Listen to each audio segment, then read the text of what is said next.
വയനാട്ടിൽ ഇന്ന് LDF, UDF ഹർത്താലാണ്. Hartal ആരംഭിച്ചിട്ടുണ്ട്. 6 മണിക്ക് തന്നെ ആരംഭിച്ചു. ഉരുൾപൊട്ടൽ ദുരന്താനന്തരം പുനരധിവാസ സഹായം നൽകാത്ത കേന്ദ്ര സർക്കാർ നിലപാടിൽ പ്രതിഷേധിച്ചാണ് ഹർത്താൽ. രാവിലെ ആരംഭിച്ച ഹർത്താൽ വൈകിട്ട് 6 മണിവരെ തുടരും. വിവരങ്ങളുമായി കൽപ്പറ്റയിൽ നിന്ന് രതീഷ് വാസുദേവൻ ചേരുന്നു. Ratheesh, good morning.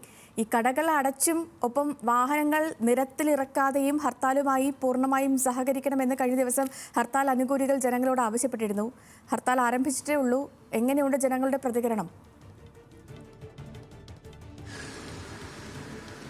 Good morning Sethulakshmi. എന്തായാലും ഹർത്താൽ ആരംഭിച്ചു കഴിഞ്ഞു. എന്തായാലും കടകളൊക്കെ തുറക്കാനുള്ള സാധാരണ സമയമാവുന്നേ ഉള്ളൂ. എന്തായാലും ഈ കടകൾ തുറക്കാതെയും വാഹനങ്ങൾ നിരത്തിലിറക്കാതെയും സഹകരിക്കണം വയനാട്ടിൽ നിന്ന് ഈ ഹർത്താൽ ആഹ്വാനം ചെയ്ത LDF, UDF ആവശ്യപ്പെട്ടു കഴിഞ്ഞു. UDF ആവശ്യം ഈ കേന്ദ്ര സഹായം നിഷേധിച്ചതിനെതിരെയും അതുപോലെ തന്നെ പുനരധിവാസം സംസ്ഥാന സർക്കാർ വൈകിപ്പിക്കുന്നുവെന്ന് ആരോപിച്ചാണ് UDF ഹർത്താൽ.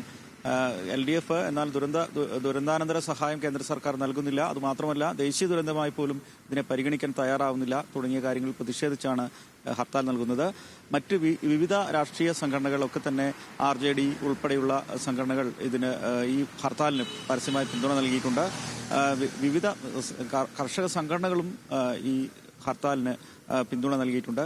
എന്തായാലും നമുക്കറിയാം, വലിയ തരത്തിലുള്ള ദുരന്തമുണ്ടായിട്ടും ആ തരത്തിൽ ആഴത്തിൽ അതിനെ പരിഗണിക്കാതെ സാമ്പത്തിക സഹായം ഒന്നും നൽകാതെ സാധാരണഗതിയിലുള്ള ദുരന്ത സഹായം തന്നെ, സംസ്ഥാന വാർഷിക ദുരന്ത സഹായം തന്നെ ഇതിന് ഉപയോഗിക്കണം എന്ന തരത്തിലുള്ള നിർദ്ദേശമാണ് കേന്ദ്രമന്ത്രിയിൽ നിന്ന് പോലും ഉണ്ടായിട്ടുള്ളത്. അതിൽ പ്രതിഷേധിച്ചാണ് LDF, UDF ഭരണ പ്രതിപക്ഷ ഭേദമില്ലാതെ ഈ വിഷയത്തിൽ ഒറ്റക്കെട്ടായ ഒരു തീരുമാനമെടുത്തുകൊണ്ട് ഇത്തരം ഒരു പ്രതിഷേധ പരിപാടി സംഘടിപ്പിക്കുന്നത്. എന്തായാലും ജനാധിപത്യപരമായ ഒരു പ്രതിഷേധം എന്ന നിലയ്ക്ക് തന്നെ ഇതിന് വലിയ പിന്തുണ ലഭിച്ചിട്ടുണ്ട്.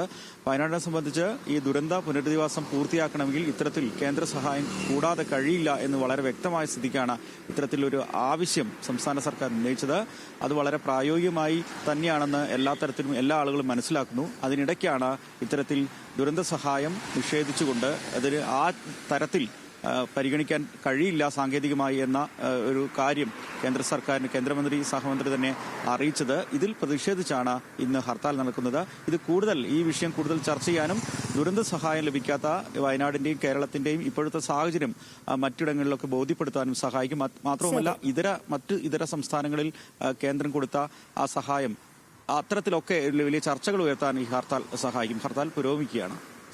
ശരി രതീഷ്, ഉരുൾപൊട്ടൽ വലിയ കേരളം കണ്ട ഒരു മഹാദുരന്തമായിരുന്നു വയനാട്ടിലെ ഉരുൾപൊട്ടൽ. അതിൽ ഇനിയും കേന്ദ്ര സഹായം ലഭ്യമായിട്ടില്ല. പ്രധാനമന്ത്രി നരേന്ദ്രമോദി ഉരുൾപൊട്ടൽ കഴിഞ്ഞ് കേരളത്തിൽ സന്ദർശനം നടത്തി. അദ്ദേഹം നിശ്ചയിച്ചതിലും അധികം സമയം സംസ്ഥാനത്ത് ഈ ദുരന്തബാധിത മേഖലയിൽ ചിലവഴിച്ചു. അപ്പോഴൊക്കെയും കേരളം പ്രതീക്ഷിച്ചത് അന്ന് തന്നെ ഒരുപക്ഷെ ഒരു പ്രഖ്യാപനം ഉണ്ടാകുമെന്ന് കരുതി.